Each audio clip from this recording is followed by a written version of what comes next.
ती लगानीमा कति क्षेत्रफलमा अर्थात् के हो यसको उद्देश्य डिटेलमा बताइदिनु। यो त तकरिबन 5 बिघा क्षेत्रमा हामीले यो धनगढी ओभलको निर्माण गरिरहेका छौँ होइन। यो चाहिँ फुल फ्लेज ग्राउन्ड र इन्टरनेसनल स्ट्यान्डर्डको यसको बाउन्ड्री पनि पुग्छ होइन। र सँगसँगै अब यसलाई फेज वाइज हामी काम गर्न खोजिरहेका छौँ। अहिले 4वटा पिचको आज हाम्रो निर्माण काम सुरु भएको छ। आउटफिल्ड हामीले करिब 8 महिना अगाडि काम सुरु गरेका थियौँ। आउटफिल्डको कामहरू पनि सकिसकेको छ र यसको फेन्सिङ गर्ने कामहरू पनि सकिसकेको छ। अब यसको पाइपिङको कामहरू यसमा हामीले 360 डिग्री होइन एउटा ड्रेनेजको सिस्टम अनि पाइपिङ र स्प्रिङ्कल सिस्टमहरू जडान गर्दैछौँ। तकरिबन अब पहिलो फेजमा हामीले 1 करोडसम्मको लगानी गर्ने र फेज वाइज पछि बढाउँदै जाने र त्यसको माथि चाहिँ एउटा क्रिकेटको नेट प्र्याक्टिसहरू पनि ल्याउने गरेर केही कमर्सियल प्रोजेक्टहरू पनि अगाडि रोड साइडमा रिङ रोडको छेउमा भनेर फेज वाइज हामी काम गर्दै जान्छौँ। र यसको उद्देश्य भनेको धनगढीलाई एउटा सिटी अफ क्रिकेटको रूपमा गतिशील बनाउने र त्यसमा चाहिँ एउटा इट्टा थप्ने काम।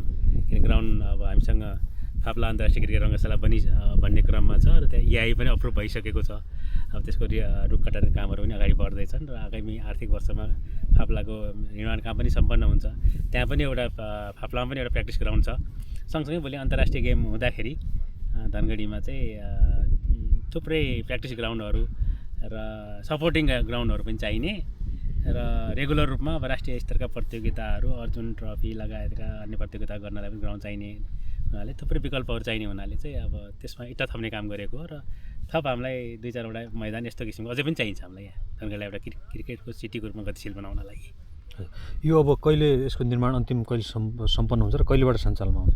अब यसको लागि अब हामीले स्टारटेक ओभलका चिफ क्युरेटर माधव पाठक दाइले सबै कामहरू हेरिराख्नु भएको छ।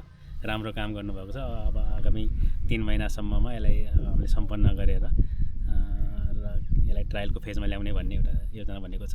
भनेपछि आगामी नयाँ वर्षदेखि यो सुरु हुन्छ। हामीले टेन्टेटिभली अब त्यो एउटा लक्ष्य लिएका छौँ। के छ अब यो अहिले पछिल्लो समय एकपछि अर्को क्रिकेट प्रतियोगिता हुँदै गएको छन् होइन।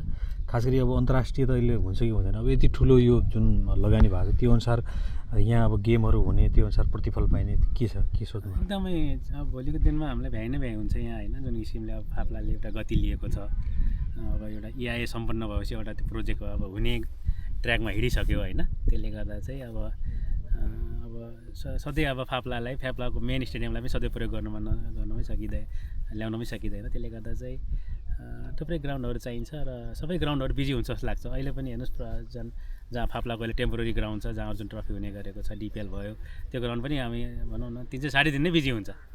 त्यसले गर्दा चाहिँ धनगढीमा एउटा छुट्टै किसिमको यो क्रिकेटको माहौल छ सुदूरपश्चिमभरि नै। त्यसले गर्दा चाहिँ जति पनि यो ग्राउन्डहरू अपकमिङ ग्राउन्डहरू छ सबै चाहिँ बिजी रहने र यसले धनगढी सुदूरपश्चिमलाई मात्र क्याटर नगरेर देशभरिको भनौँ न हामीले अब भनौँ न भोलिको NPLका फ्रेन्चाइज लेभल पनि यहाँ प्र्याक्टिस क्याम्प गर्न सक्छन् होइन। सँगसँगै भारतबाट पनि नियमित रूपमा धनगढी क्रिकेट एकाडेमीसँग यहाँको टिमहरूसम्म खेल्न टिमहरू भनौँ न मुम्बईदेखि दिल्लीबाट लखनऊबाट भनौँ न कलकत्ताबाट आइरहेका छन् विगतमा पनि। उहाँहरूलाई पनि एउटा टुरिज्मको एउटा प्याकेजै दिन सकियो। यहाँ आएर गेम खेल्ने 5-6वटा म्याचको सिरिज खेल्ने अनि यहाँ घुमेर खान्डाडामा घुमेर जाने एउटा पर्यटनको प्याकेज पनि हामीले भोलि बनाउने सोचेका छौँ होइन। त्यसले गर्दा फ्रिक्वेन्ट यहाँ गतिविधिहरू हामीले भएको पाउनेछौँ भोलि विगतमा भविष्यमा। ठिक छ त्यही कुरा आउने।